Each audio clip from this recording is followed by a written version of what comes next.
বৈষম্য বিরোধী ছাত্র আন্দোলন এবং জাতীয় নাগরিক কমিটি চলতি মাসের মধ্যে একটি নতুন রাজনৈতিক দল গঠনের ঘোষণা দিয়েছে।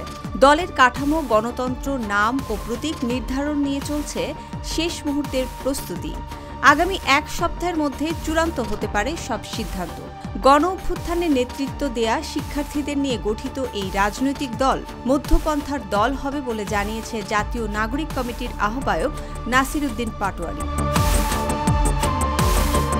শুক্রবার এক আলোচনা সভায় তিনি বলেন, দলটি কোনো বাইনারি প্রসেসের মধ্যে থাকবে না, মতাদর্শ ভিত্তিক বিভাজন থাকবে না। এখানে আমাদের সামাজিকভাবে ঐক্যের জায়গাটা গড়তে হবে।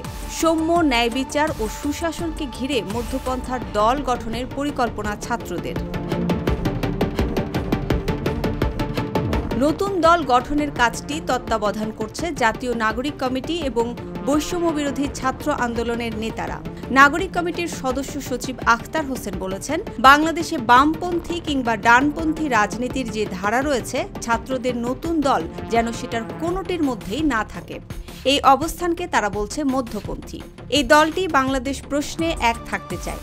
ইসলাম ফোবিয়ার রাজনীতি অথবা উগ্র ইসলামপন্থী বা উগ্র হিন্দুত্ববাদী এমন কিছু নিয়েও রাজনীতি করতে চান না দলটি। এক্ষেত্রে দলটি জাতীয়তাবাদ, সেকুলার বা ধর্মভিত্তিক এই ধরনের কোনো আদর্শকেই সামনে রাখতে চায় না। তাহলে দলটি কোন আদর্শ বা লক্ষ্যের কথা বলছে জানতে চাইলে জাতীয় নাগরিক কমিটির যুগ্ম আহ্বায়ক আলী আহসান জুনায়েদ বলেন, এখানে সৌম্য, ন্যায় বিচার এবং সুশাসনের কথা বলছেন তারা। একই সঙ্গে একটা রাষ্ট্রে যে বিভিন্ন ধরনের মানুষ বসবাস করে, সেই বহুত্ববাদকে স্বীকার করে কিভাবে একটি এগ্রিমেন্টের মধ্যে দিয়ে এগোনো যায়, সেই সবই গোছাবে দলটি।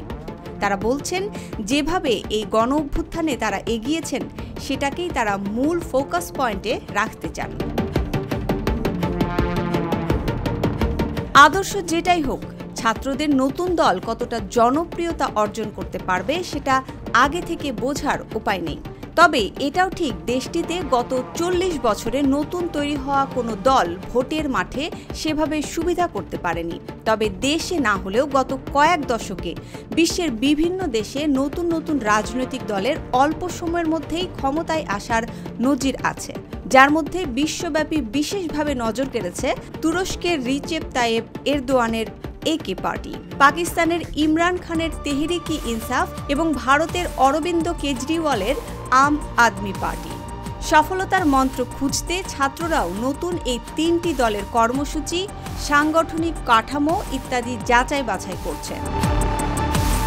ছাত্রদের নতুন দলটির শীর্ষ পদে কে বসবেন সেটাও এখনো প্রকাশ্য নয়। উপদেষ্টা নাহিদ ইসলাম এই পদে আসতে পারেন এমন গুঞ্জন বেশি রয়েছে। সেক্ষেত্রে উপদেষ্টার দায়িত্ব থেকে পদত্যাগ করবেন তিনি। তবে শীর্ষ পদে যিনি দায়িত্ব পান না কেন, এটা নিশ্চিত যে তিনি হবেন আন্দোলনে নেতৃত্ব দেয়া তরুণদের কেউ একজন। কিন্তু প্রশ্ন হচ্ছে, দলটির পুরো নেতৃত্বের কাঠামোয় কি শুধু তরুণরাই থাকবে, নাকি অভিজ্ঞদেরও জায়গা হবে? সব ঠিক থাকলে ফেব্রুয়ারির 3য় সপ্তাহে আসবে ছাত্রদের নতুন দল। তবে এমন এক সময় নতুন দলটি আসতে যাচ্ছে যখন আগামী ডিসেম্বরের মধ্যে জাতীয় সংসদ নির্বাচন অনুষ্ঠিত হতে পারে বলে জানিয়েছেন প্রধান উপদেষ্টা।